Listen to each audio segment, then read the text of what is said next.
नमस्कार दोस्तों, मैं डॉक्टर कुलदीप कुमार के सर आप सभी का बहुत बहुत स्वागत करता हूं एक नए बिंदु के साथ और एक नई कड़ी के साथ। तो आज मैं उपस्थित हूं आप सभी के सामने एक बिल्कुल नया टॉपिक लेकर, क्योंकि लंबे समय से जो है विद्यार्थी बार बार ये मैसेज कर रहे थे इस विषय के लिए। तो उसी विषय पर मैं आज बात करने आया हूँ कि आज जो मैं बात करने वाला हूँ वो ये है कि एक तो मैं जो वरिष्ठ अध्यापक हिंदी का जो पाठ्यक्रम है उसको संक्षिप्त रूप में थोड़ा सा उसके बारे में बताने वाला हूं कि किस टॉपिक से कितने अंक के जो है प्रश्न आने वाले हैं। उसके अलावा आज की जो मुख्य बात रहेगी वो बात ये रहेगी कि वरिष्ठ अध्यापक हिंदी परीक्षा, वरिष्ठ अध्यापक हिंदी के लिए कम से कम जिन लोगों को बहुत कम समय मिलता है पढ़ने के लिए, जिनको कम समय मिलता है वो चुनिंदा कम से कम कौन कौन सी पुस्तकें पढ़ें, उनकी सूची में आप सभी को बताने वाला हूं कि कम से कम कौन कौन सी किताबें पढ़ें कि जिससे आपका चयन जो है वो सुनिश्चित हो जाए। तो काफ़ी अधिक मेहनत करने के बाद मैंने ये तय किया कि कौन कौन सी ऐसी किताबें हो सकती है, तो वो सभी किताबों की मैं सूची आपको बताने वाला हूँ। तो अंत समय तक बने रहें और चलते हैं आगे। कि एक सबसे बड़ी बात ये बता दूं कि ऐसा है कि जो प्रयास करते हैं ना काफ़ी सारे, क्योंकि हिंदी विषय है तो हिंदी विषय तो ज़्यादातर महिलाओं के पास हिंदी विषय रहता है और महिलाओं की जो है परिस्थितियाँ थोड़ी सी प्रतिकूल ही रहती है। मैं ये नहीं कहता कि लड़कों की या पुरुष की नहीं रहती, लेकिन महिलाओं की थोड़ी सी ज़्यादा रहती है। और तो जहाँ चाह है ना वहाँ रहा है, प्रयास करते रहिए। प्रयास करना जरूरी है, प्रयास छोड़ोगे कैसे, आप छोड़ कैसे सकते हो प्रयास, ठीक है ना। तो प्रयास अवश्य करते रहिए, सफलताएं आपको अवश्य मिलेगी। कोशिश करते रहिए, जब भी आपको अवसर मिलेगा तो आप अपना जो है, कहने से तात्पर्य है कि मौके पर चौका आपका भी लग जाएगा। इसलिए हार नहीं माने और लड़ते रहें लगातार, क्योंकि जीवन का नाम ही लगातार प्रयास करना है। क्योंकि आप जिंदा हैं तो जिंदा दिखने चाहिए, ठीक है ना, आपको भी महसूस होना चाहिए और सामने वालों को भी महसूस होना चाहिए। तो प्रयास करते रहिए, हार नहीं मानिए, क्योंकि इस संसार में ना आपको हराने वालों की संख्या बहुत बड़ी है, ठीक है ना, और आपको हारने के लिए मजबूर करने वालों की संख्या भी बहुत बड़ी है, ठीक है ना। लेकिन आप हारोगे नहीं, ये मुझे विश्वास है। तो आज का जो है वरिष्ठ अध्यापक हिंदी, इसकी पुस्तक सूची भी बताने वाला हूं, ठीक है ना, और इसके साथ साथ किस विषय से क्या क्या अंक रहते हैं। तो प्रमुख रूप से हम देखते हैं, पाठ्यक्रम विश्लेषण की बात करते हैं तो वरिष्ठ अध्यापक हिंदी का जो पेपर रहता है वो कुल 300 अंक का रहता है। 150 प्रश्न आते हैं। कितने आते हैं? 150 प्रश्न। चलते चलते बीच में मैं एक बात बता देना चाहता हूं कि इसका जो फर्स्ट पेपर है उसमें 40% वाला जो है नियम है वो लागू हुआ है और प्रथम पेपर में 40% हमें लाने हैं, ये ध्यान रखना है। और 1/3 जो नेगेटिव मार्किंग है वो सभी में है। वरिष्ठ अध्यापक व्याख्याता सभी के अंदर 1/3 नेगेटिव मार्किंग है वो सभी के अंदर है। और एक साथ साथ ये भी बता दूं कि 5 ऑप्शन आने शुरू हो गए हैं। 5वां जो ऑप्शन होता है वो करना जरूरी होता है। अगर आप किसी प्रश्न को छोड़ रहे हो, ऐसा न करें कि जरूरी का मतलब ये नहीं है कि बच्चे अभी नए हैं ना, कुछ बच्चे नए जुड़ जाते हैं, वहाँ समस्या क्रिएट हो जाती है। तो ऐसी चीज़ें जरूर ध्यान रखें कि 5वां ऑप्शन करने का मतलब ये है कि आपको कोई जो प्रश्न है वो छोड़ना है। आपने सोच लिया कि इसका उत्तर मुझे नहीं आता है, आपने छोड़ना है तो उसका 5वां जो ऑप्शन है वो भरना पड़ेगा आपको, ठीक है ना। अगर 10% से ज़्यादा आपने छोड़ दिए, ठीक है, तो आपके नंबर कटने शुरू हो जाएंगे, आपकी माइनस मार्किंग शुरू हो जाएगी। तो इसलिए किसी भी स्थिति के अंदर 5वें ऑप्शन वाला भी ध्यान रखना है। उसके लिए 10 मिनट का एक्स्ट्रा टाइम भी मिलता है, ये भी आपने ध्यान रखना है। तो ये सारी बातें थोड़ा सा दिमाग में रखनी है। पाठ्यक्रम विश्लेषण की बात करें तो वरिष्ठ अध्यापक हिंदी का कुल 300 अंक होता है। 150 प्रश्न इसमें रहते हैं, जिसमें से हिंदी के जो हिंदी विषय का जो पेपर रहता है वो 240 अंक का रहता है, 260 अंक का। और 40 अंक की हम बात करें तो वो शिक्षण विधियां रहती है, 260 और 240। चाहे तो आप इसका स्क्रीनशॉट भी ले सकते हो, क्योंकि इजी वे में ये सारा बताया गया है। उसके अलावा हम बात करें तो हिंदी विषय को 2 भागों में बांटा गया है, खंड 1 और खंड 2। खंड 1 और खंड 2। खंड 1 की बात करें तो माध्यमिक में उच्च माध्यमिक स्तर का इसके अंदर पाठ्यक्रम रहता है। और प्रमुख रूप से इसमें क्या रहता है? इसमें रहती है व्याकरण रहती है। इसमें क्या रहता है? इसमें व्याकरण रहती है। व्याकरण का मतलब है, वरिष्ठ अध्यापक की बात करूं तो वर्ण स्वर है, व्यंजन है, मतलब वर्ण जो है, ठीक है ना, उसके अंदर स्वर है, व्यंजन है, तत्सम तद्भव है, देशज है, और उसके अलावा संधि है, समास है, उसके अलावा क्रिया है, ये सारे टॉपिक वो आपको पाठ्यक्रम में मिल जाएंगे सारे के सारे। तो ये सभी बिंदु जो व्याकरण से संबंधित है, विशेषकर से शुद्ध अशुद्ध है, लोकोक्ति है, मुहावरे है, ये सभी व्याकरण के अंतर्गत आते हैं। आपको जैसे पाठ्यक्रम खोलोगे तो आपके सामने रहेगा कि खंड ए, तो जो खंड ए है उसमें लगभग 50 प्रश्न आते हैं। कितने प्रश्न आते हैं? 50 प्रश्न आते हैं और 100 अंक का वो रहता है। कितने अंक का रहता है? वो 100 अंक का रहता है खंड ए। तो इसके अंदर जो खंड ए है या खंड 1 जो है वो काफ़ी महत्वपूर्ण हो जाता है। अतः वरिष्ठ अध्यापक में आपकी व्याकरण जो है वो काफ़ी महत्व रखती है। तो थोड़ा सा व्याकरण वाला पक्ष आप थोड़ा सा पकड़ कर रखें, उसको स्ट्रॉन्ग करें। उससे संबंधित कौन सी किताबें पढ़नी है ये भी मैं आपको बताने वाला हूँ। कम किताबों में अच्छे अंक कैसे प्राप्त कर सकते हैं, यही हमारी आज की जो मुख्य थीम है। इसको मैं बताने के बाद फिर वहीं आता हूँ। फिर हम बात करते हैं खंड 2 की, तो वो स्नातक स्तरीय है। उसमें कितने उसमें 4 भागों में बांटा गया है, ए, ब, से और द, 4 भागों में बांटा गया। ए में क्या है? काव्य शास्त्र है। काव्य शास्त्र कितने अंक का आता है? काव्य शास्त्र के लगभग 15 प्रश्न आते हैं और 30 अंक का रहता है, थोड़ा बहुत ऊपर नीचे रहता है। 15 प्रश्न आते हैं, प्रत्येक प्रश्न 2 अंक का होता है और कुल 30 अंक का रहेगा। हिंदी साहित्य का इतिहास की बात करें तो इसके लगभग 35 प्रश्न आते हैं, थोड़ा बहुत ऊपर नीचे हो जाए, 35 और कुल 70 अंक का आता है। यह भी काफ़ी महत्वपूर्ण प्रत्येक चीज़ है, क्योंकि कंपटीशन इतना टफ है कि किसी भी चीज़ को एक, ये तो मैं बड़े बड़े काव्य शास्त्र और ये बता रहा हूँ, आप किसी एक बिंदु को भी नहीं छोड़ सकते और ताकत उतनी ही लगानी पड़ेगी। अब व्याकरण बहुत महत्वपूर्ण है, व्याकरण जो है वो बहुत महत्वपूर्ण है, ठीक है ना, क्योंकि इसके अंक ज़्यादा है। लेकिन एक बात ये भी बता दूं कि व्याकरण सभी को आती है, व्याकरण सभी को आती है। व्याकरण हर परीक्षा की तैयारी करने वाला विद्यार्थी पढ़ता है। जब वो 12वीं में होता है तब भी पढ़ता है, आगे चलकर भी पढ़ता है। उसके अलावा पटवारी की किसी की भी तैयारी कर रहा होता है तो वो व्याकरण पढ़ लेता है और शुरू से पढ़ता आ रहा होता है। लेकिन हिंदी साहित्य के इतिहास की या काव्य शास्त्र की बात कर रहे हैं तो वहाँ उसकी पकड़ फिर कमज़ोर हो जाती है। जैसे रीट की तैयारी करने वाले विद्यार्थी हैं, पटवारी की तैयारी करने वाले विद्यार्थी हैं, तो उन लोगों के क्या होता है, व्याकरण पहले से अच्छी होती है। लेकिन वरिष्ठ अध्यापक में जैसे ही आते हैं वो फिर व्याकरण पर ही लगे रहते हैं कि 100 अंक का है, लेकिन इसको नहीं करेंगे तो समस्या आ जाएगी। लेकिन इस पर ध्यान देना है। हिंदी साहित्य का इतिहास है। अब हिंदी साहित्य का इतिहास 70 अंक का रहेगा। 70 अंक कम नहीं होते, 70 अंक का रहेगा। लेकिन आप अच्छे से पढ़ेंगे नहीं तो 70 अंक आएंगे कैसे, ठीक है ना। तो इसके लिए भी अच्छी सी पुस्तक मैं बता दूंगा आपको। हिंदी भाषा और लिपि के 5 प्रश्न आते हैं, ये तो 100% आप अच्छे से रट्टा मार लें, किसी भी किताब से मार ले, 5 के 5 क्वेश्चन आपके सही होने चाहिए। क्योंकि 5 पेज से अधिक का पाठ्यक्रम ये नहीं, मतलब जो है ये जो टॉपिक है ये नहीं है, ज़्यादा से ज़्यादा 5 पेज, ठीक है ना। और 5 पृष्ठ में 5 प्रश्न आने वाले हैं 10 अंक का, तो ये सबसे महत्वपूर्ण ये भी है। फिर बात करूँ रचनाओं की, रचनाओं की बात करें तो ये 25 प्रश्न, लगभग 50 प्रश्न, 25 प्रश्न रहते हैं, 50 अंक का ये भी रहता है। ये भी बहुत महत्वपूर्ण है, क्योंकि जो टफ है, ठीक है ना, वहीं से आप मेरिट क्रॉस करेंगे।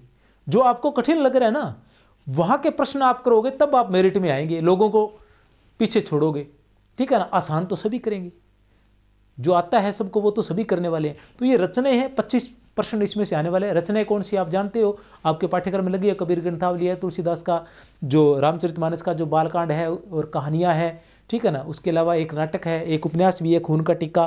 तो ये सारे और काव्य के अंतर्गत भी जैसे श्रद्धा सर्ग है, ठीक है ना, कुरुक्षेत्र है, ये सारे जो है आपको ध्यान में ही है, ठीक है ना। तो वो सभी रचनाओं के अंतर्गत आते हैं। अब इनके बारे में मैं आपको बताने वाला हूँ कि इनके बारे में कौन कौन सी पुस्तकें जो है आपको पढ़नी चाहिए। सीमित छोटी सी वीडियो है, ज़्यादा लंबा चौड़ा अपना सिस्टम है नहीं। वरिष्ठ अध्यापक हिंदी। अब मैं बात करूँ व्याकरण की, क्योंकि हमने जो पढ़ना है वो क्या पढ़ना है, 1 नंबर पर हमने व्याकरण पढ़नी है, 2 नंबर पर हमारे पास काव्य शास्त्र है, 3 नंबर पर हिंदी साहित्य का इतिहास है और 4 नंबर पर रचनाएं हैं, ठीक है ना। इसके अंदर जो व्याकरण है, हिंदी भाषा जो है अपने 4 टॉपिक, वहाँ को कुल कितने थे, 5 टॉपिक थे, तो 5 हिंदी भाषा वो व्याकरण के अंतर्गत ही आ जाएगी। व्याकरण की बात करूँ तो आप राघव प्रकाश ला सकते हैं, मूमल ला सकते हैं और 9 से 12 की व्याकरण ला सकते हैं। अब आप कहोगे सर कि व्याकरण के लिए 3 किताबें बता दी, क्योंकि व्याकरण का टॉपिक ही इतना बड़ा है। अब आप चाहे कि 9 से 12 की व्याकरण की किताब से क्लियर हो जाए तो उससे बिल्कुल नहीं होगा। और किताबों से क्या होता है, टॉपिक तो जो आपके दिए हैं वही होंगे ना, वही करने हैं। तो 9 से 12 में तो आपने खाली नियम पढ़ने हैं, उसमें खाली नियम होते हैं, उदाहरण के रूप में उसके अंदर 2 उदाहरण, 4 उदाहरण, 10 उदाहरण, इससे ज़्यादा उदाहरण नहीं है। और हमारे व्याकरण गणित के सवालों की तरह होती है कि जितने अधिक उदाहरण करेंगे उतने ही आसान रहेगा, ठीक है ना। तो उन उदाहरणों के लिए आप क्या कर सकते हैं, राघव प्रकाश की जो व्याकरण की है वो भी ला सकते हैं। इसके लिए इसके अलावा जो मैया सर है उनकी भी आती है, अजमेर के है मैया सर, ज्ञान वितान प्रकाशन है, ठीक है ना, उनकी भी आप किताब ला सकते हैं। तो इन दोनों किताबों में से आप जो मर्जी ले आए। और मूमल मैंने इसलिए कही है क्योंकि इसमें क्या है, पिछले वर्षों के प्रश्न जो संग्रह होते हैं मूमल, और इसी प्रकार की एक और भी आती है, ठीक है ना, तो वो ला सकते हैं। उससे क्या होगा कि आपके ध्यान में रहेगा। वैसे तो आजकल सभी निकालने लगे, ठीक है ना, प्रमुख रूप से आप मूमल वाले, थोड़ी बहुत गलतियां तो सभी में रहती है, वो कोई बड़ी बात नहीं है। तो मूमल जो है ये पिछले वर्षों के जो प्रश्न है वो कैसे आते हैं, किस प्रकार आते हैं, और इसमें क्या टॉपिक वाइज दे रखा है। जैसे संज्ञा है तो संज्ञा के क्वेश्चन दे रखे हैं, वर्ण है तो वर्ण के दे रखे हैं, संधि की है तो संधि के दे रखे हैं। इस तरह से आप इसको देख सकते हो। तो व्याकरण के लिए 3 किताबें ला सकते हो। तीनों किताबों से देखकर आपने घबराना नहीं है, ठीक है ना। आपने क्या करना है कि जो आपके व्याकरण में बिंदु है उन बिंदुओं का नियम आपने यहां से पढ़ना है, ठीक है ना, और उदाहरण जो है वो यहां से राघव प्रकाश से देखनी है। और उसके बाद पीछे के वर्षों में किस प्रकार के प्रश्न आते हैं वो आप इस मूमल में से देख सकते हैं। इस तरह से ही व्याकरण का आपका टॉपिक हो जाएगा। और इसमें से सारी नहीं पढ़नी होती, जितनी पढ़े। और इसके अलावा और किताबें न पढ़े। एक बात और बीच में बता दूं कि कोई भी टॉपिक जिस भी किताब से पढ़ रहे हैं उसी किताब से पढ़े, दूसरी किताब से 2-2 बार 3-3 बार उस टॉपिक को न पढ़े। और अगर आपको ऐसा लगता है कि 2 किताबें आपके पास में हैं, आपने एक टॉपिक एक किताब से पढ़ा, दूसरा टॉपिक आपको लगा कि वो टॉपिक उस किताब में कम है, ठीक है ना, और दूसरी किताब में से पढ़ा, आपको लगा कि दूसरी किताब में बहुत अच्छे से दिया हुआ है, तो आप उसी किताब से पढ़ें, उस किताब को छोड़ दें।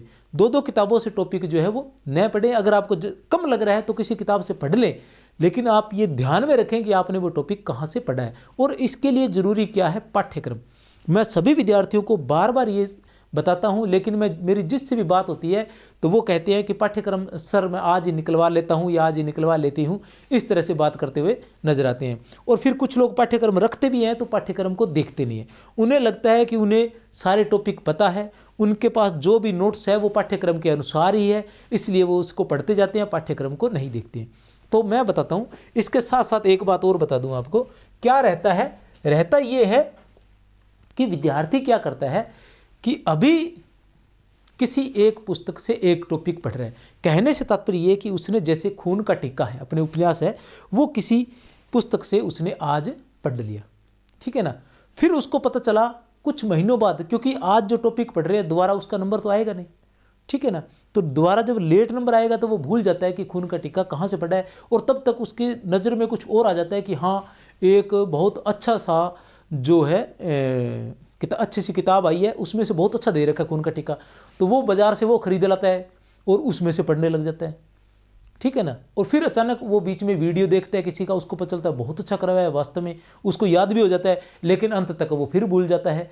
तो इसके लिए आपको क्या करना है कि 1 दिन 2 दिन लगेंगे। जब ये भर्ती आई थी तब भी मैंने इसी बात को दोहराया था, आज फिर दोहरा देता हूँ कि आपका जो पाठ्यक्रम है वो एक रजिस्टर में नोट कर लीजिए, पूरा का पूरा पाठ्यक्रम फिर से पेन से लिख लीजिए और एक एक टॉपिक लिख लीजिए। टॉपिक लिख लिया, इसके साथ मैं आपको बताऊं कि क्या करना है आपने। जैसे टॉपिक से तात्पर्य यह है कि टॉपिक आपका आ गया खून का टीका,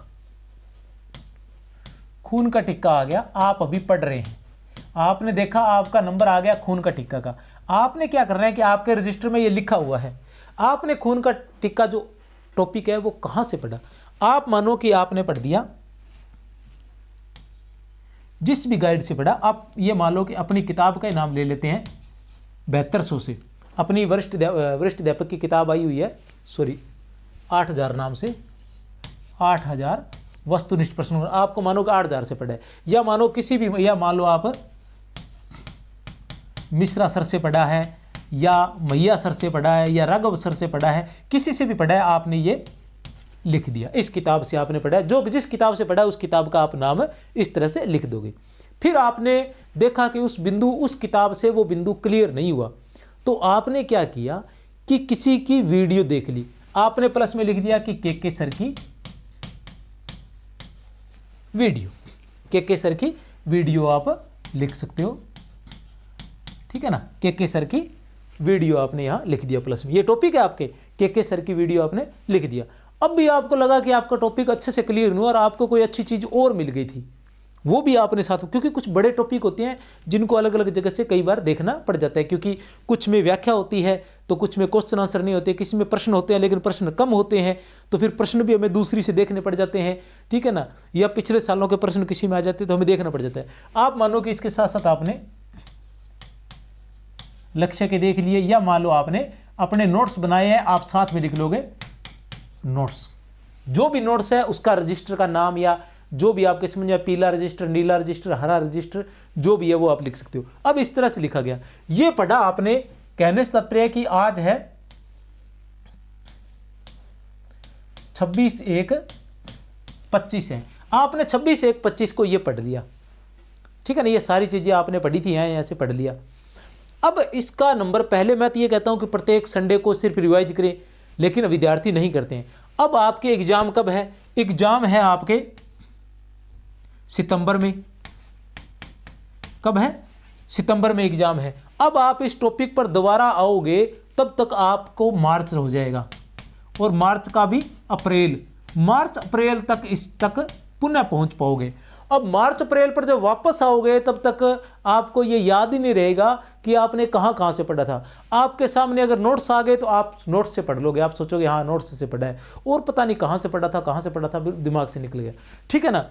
वीडियो देखी थी, वीडियो न जाने कितनी देख लेते हैं, जबकि आपको पता चले कि वीडियो बहुत ही अच्छी थी और उस वीडियो को देखने से आपको बहुत अच्छे से जो आपका टॉपिक है वो क्लियर हो गया था, लेकिन आप वो वीडियो भूल गए।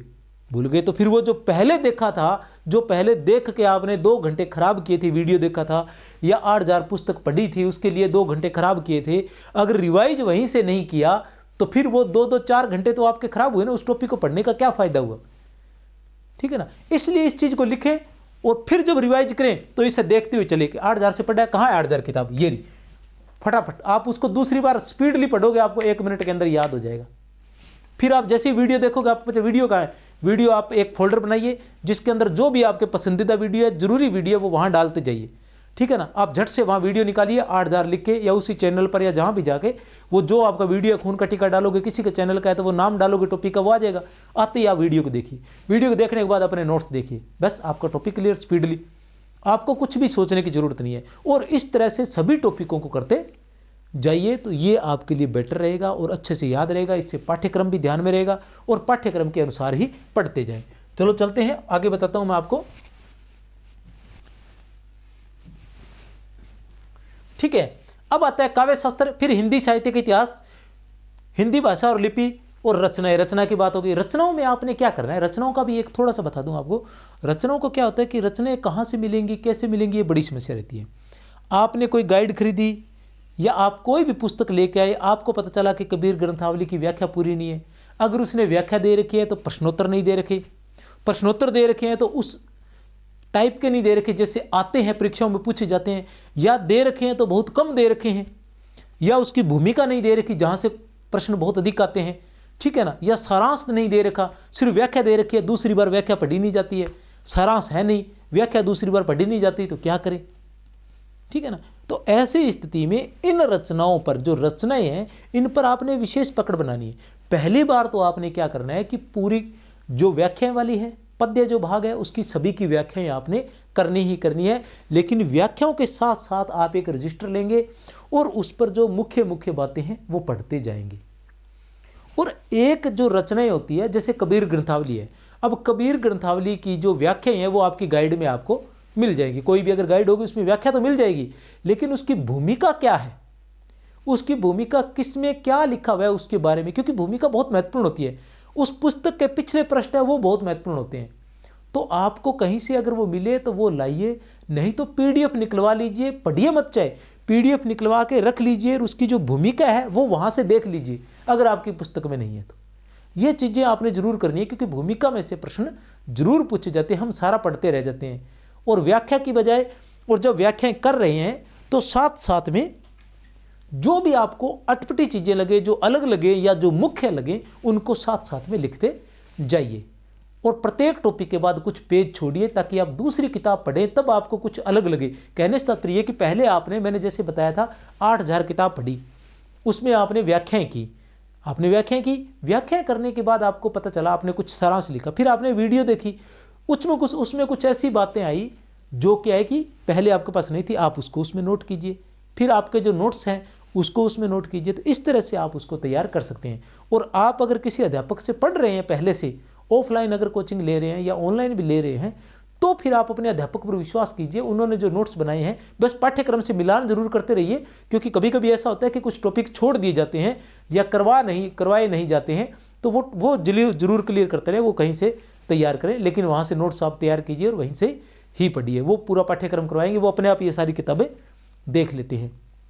तो ये सारी की सारी बातें आपने ध्यान रखनी है। इन रचनाओं के बारे में आपने विशेष जो है सचेत रहना है। इनके चाहे तो कोई क्वेश्चन आंसर की वीडियो देखें या भूमिकाओं की वीडियो देखें, वहाँ से निकालें, समय निकालकर, जैसे भी हो। अब चलते हैं किताबों की बात करते हैं।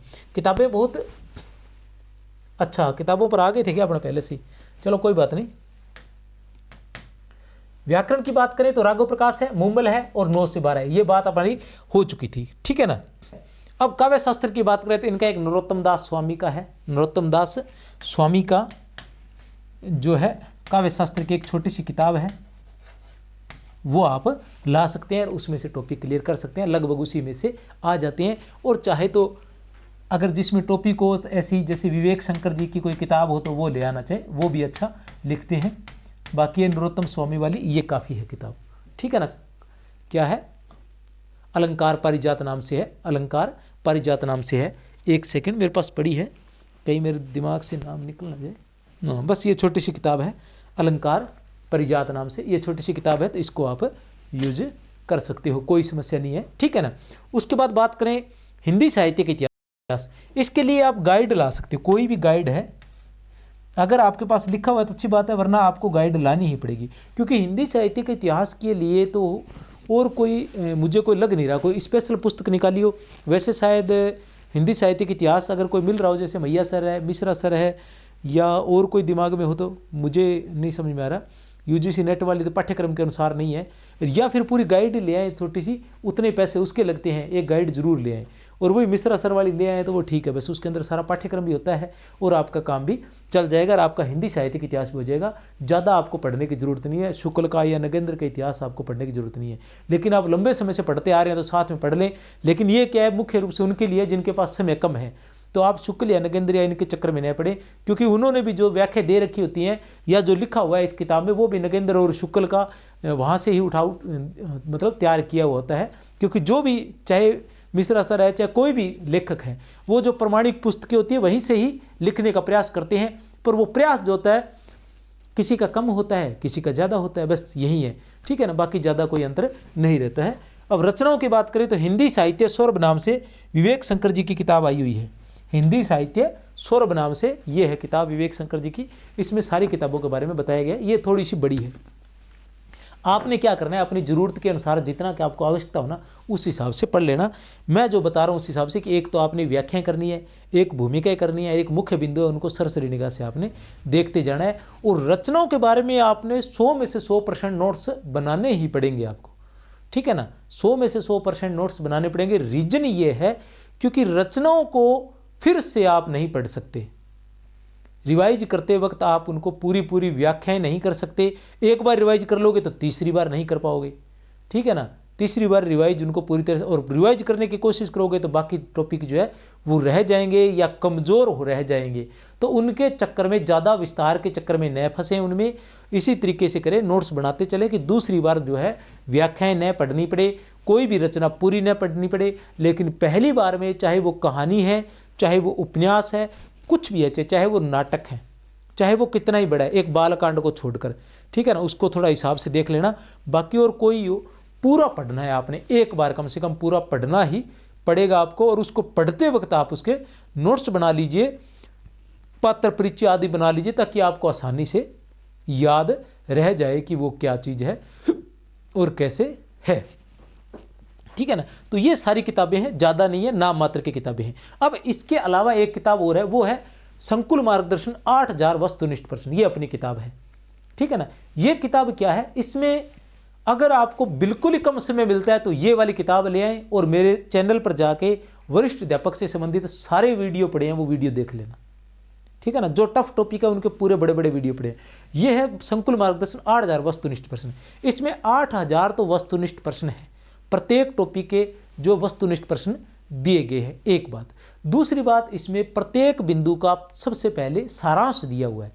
आपको मतलब ज़्यादा माथापच्ची करने की जरूरत नहीं रहेगी, इसमें सारांश दिया हुआ है, सारांश के बाद प्रश्नोत्तर दिए गए हैं।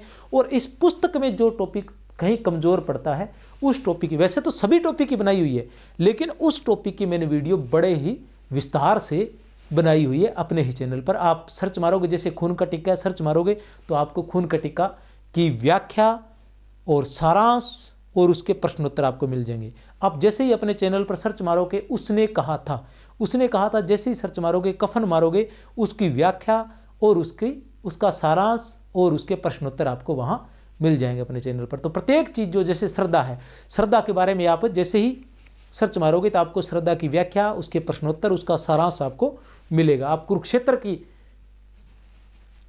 मतलब ढूंढने की कोशिश करो तो कुरुक्षेत्र की व्याख्या, उसका सारांश और उसके प्रश्नोत्तर, और सबसे बड़ी संख्या में सबसे अधिक प्रश्नोत्तर अपने चैनल पर ही करवाए गए हैं। चाहे बिंदु कोई हो, चाहे हिंदी साहित्य का इतिहास हो और चाहे ये रचनाएं हो, चाहे काव्य शास्त्र हो, सारे के सारे तो आपको वहाँ मिल जाएंगे। आप देख सकते हैं ये पुस्तक है। और अगर आपने ये किताबें ला भी रखी हैं तो रिवाइज करने के लिए एट ए टाइम ये किताब जरूर लेके आएँ, क्योंकि जाते हुए रिवाइज के ये काम आने वाली है। साथ में आपने जो नोट्स बनाए हैं इन सबको पढ़ते वक्त आपको नोट्स बनाने पड़ेंगे, साथ में अपने नोट्स पढ़ें और साथ में ये किताब जाते हुए रिवाइज कर लेना, ठीक है ना। और बाकी अगर आप किताब खरीदो तो आप लोगों से मेरा निवेदन है कि 63,771 इस किताब में वैसे नंबर दिए हुए हैं, फिर एक बार बता देना चाहता हूँ, 63,771 24,802 इस नंबर पर आप जरूर जो है संपर्क करें, व्हाट्सअप करें जरूर, ताकि एक बार फिर लिख देता हूँ शायद बड़ा, 63,771 24,802 इस नंबर पर जरूर व्हाट्सअप करें। क्योंकि अगर कोई भी पुस्तक खरीदता है तो उसके लिए मैं एक्स्ट्रा कोशिश करता हूं कि उसको और अधिक जो है सहायता दी जाए, तैयारी करने के लिए, मार्गदर्शन देने के लिए, या और अधिक हेल्प करने के लिए, कि ताकि वो सफलता प्राप्त कर सकते हैं। ये मेरी पुस्तक खरीदने पर मेरी ये रिस्पॉन्सिबिलिटी बनती है, ये सब मैं समझता हूँ। तो इस नंबर पर संपर्क जरूर करें ताकि आपको और मार्गदर्शन दिया जा सके। जो बिंदु आपको कमज़ोर लग रहे हैं वो यहाँ पर मैसेज करेंगे तो आपको उनकी PDF वगैरह या उनकी वीडियो वगैरह सेंड कर दी जाएगी। तो मेरी तरफ से आप सभी को बहुत बहुत शुभकामनाएं। जय हिंद, जय भारत।